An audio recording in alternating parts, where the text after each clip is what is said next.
Hey everyone, welcome to Pastor Play. So today we have You People currently streaming on Netflix. So we open with you have Ezra played by Jonah Hill. He's 35 years old, a finance broker whose real passion is the podcast he's doing with his best friend Mo, speaking on black pop culture.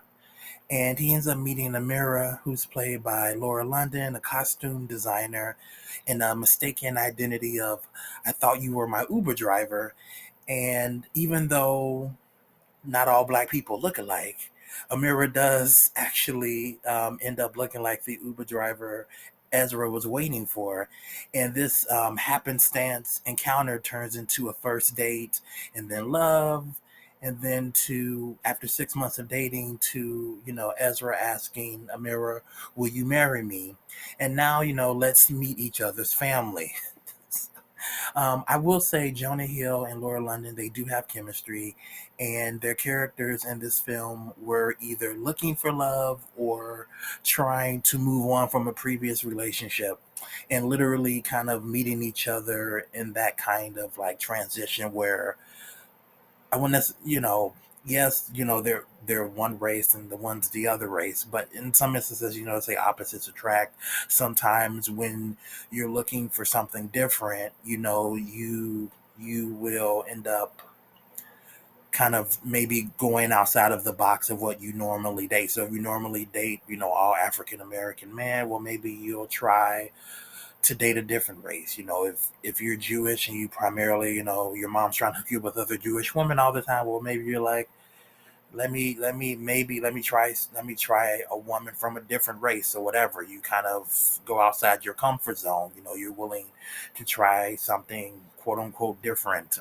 And I think that's kind of what ends up happening. They kind of end up meeting each other at the right time based on kind of how their love life is going in that moment. So, now come in the parents. Ezra mom, Shelley, played by Julia Louis-Dreyfus, technically means well. She clearly loves her kids and is trying to connect with them, but in trying to be conscious of what's happening in the world, she comes off tone deaf and awkward, a lot of times ignorant, and offensive to even her own kids, as well as Amira and Amira's family and friends and whatnot. And but it's not always in a funny way, but just an awkward way, because she's hip and she's down with everything that's going on in the world, and she's not. And even in the movie is Ezra, Jonah Hill's character, said that people who usually say they're cool and they're down almost all the time are not.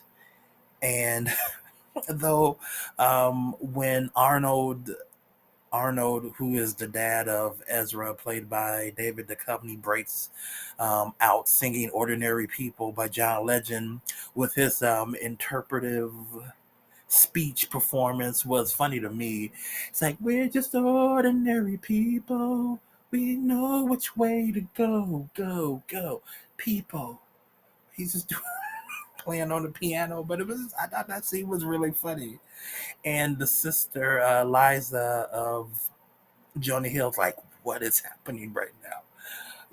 But I thought that scene was actually really funny. And then we go to Akbar, played by Eddie Murphy, a devout Muslim and follower of Minister Louis Farrakhan, who is proud of who he is and where he comes from, but he ends up taking every moment he can get to find the fault and embarrass Ezra to prove or show that Ezra is the wrong choice for his daughter Amira. It's clear that both Akbar and Shelley love their kids, but are clearly thrown off by the choices their kids have made in life partners. Did they fail their children somehow? Why are their children picking a man and woman so different from them?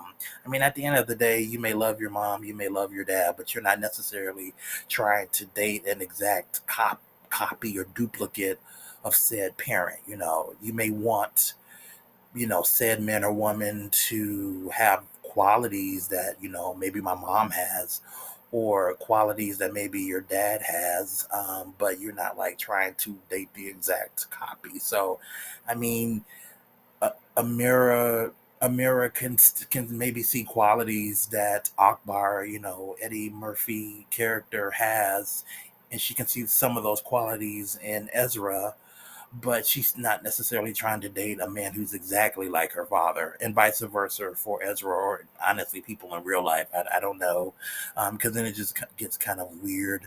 But either way, I will say though that one point I thought the movie made well is instead of people getting to know one another as a person or connect and find the things that that we have in common as individuals, man to man or woman to woman, and even vice versa, people will focus and harp on the things that perceptionally make us different by just being African American, and the societal things that we face or deal with on a daily basis, and kind of focus and kind of drive in on that versus just getting to know the person and finding out who they are as an individual. Yes, you're African American, yes, you're Jewish, but you're not defined by it. It is a part of who you are.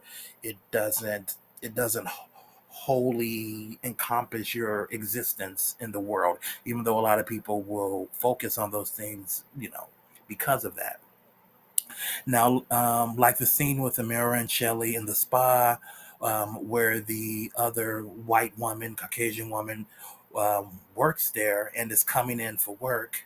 But Shelley assumes this is a situation of racism, and this customer is basically going in front of them, and they're being ignored by the receptionist at the desk, who's on the phone helping another customer set up an appointment or whatever. And basically, Shelley needs to point this out, and in calling this employees in this instance, and calling this employee racist, she shows her own incoherent biases, and it's just a microaggression for Mira, who's like, let's get some air. And if the gif of Viola Davis picking up her bag and leaving the table with the word "girl back" showed up on the screen, I would be dead laughing, because this is like literally that moment where the receptionist could have been like, "Girl, bye," or even the mirror could have been like, "You know what? I'm leaving. Girl, bye." But either way, I just thought that literally popped in my head when I saw that scene. And though every moment or interaction is not necessarily a racist moment, but if it was, Fatima, played by Nia Long's character, Amira's mom, does. She has her slave receipts in her bag to give you a history lesson, and she is used very sparingly in this film. Nia Long. Yeah, some people, there's so many characters. There's a lot of cameos as well. But yeah, Nia Long is used very sparingly. I will say, what's the argument?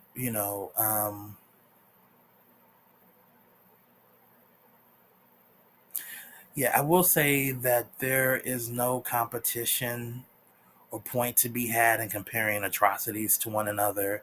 Um, what is the argument really about? Who was raped, tortured, or killed more? I don't see the validity in that conversation.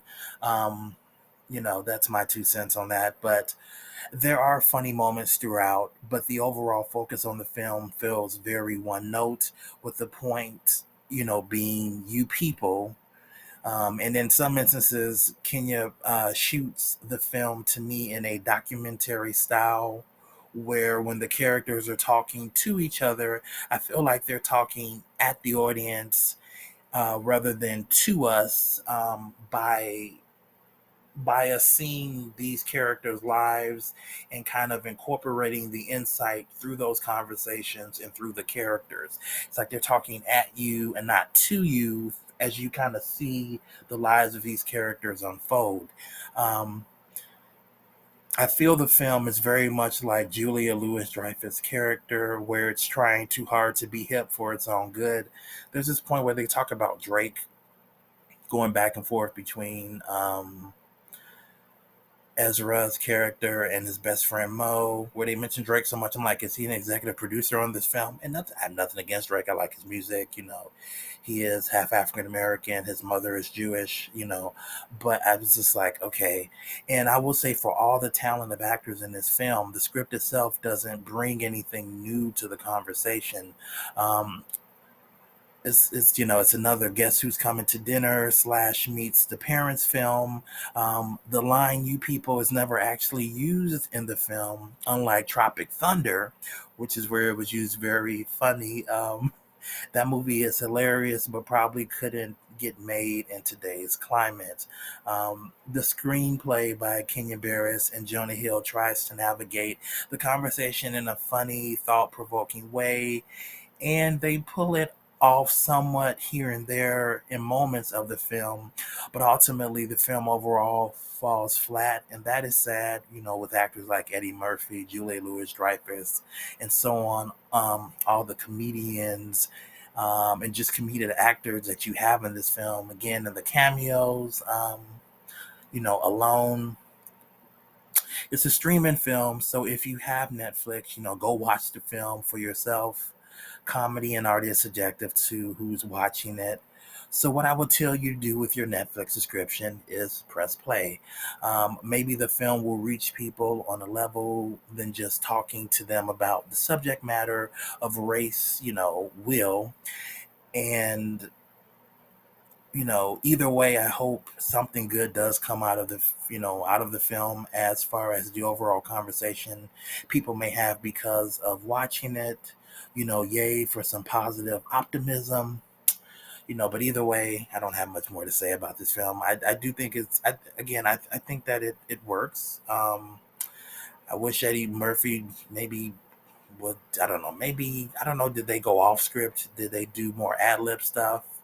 Or did they follow the script straight through? Maybe if there was a little bit more of ad libbing, maybe that would have helped it to me maybe connect a little bit better too. But either way, I still like the film overall. It is on Netflix. You're not going to a theater spending, what, 20, 30, $40 to watch it, and get your popcorn and your candy and all that stuff. So either way, it's still a play. If you like this review, please hit the like button. Comment below if you have anything to comment. Also, check out some of my other reviews. Share this review. Other than that, I will see you next time. Bye for now.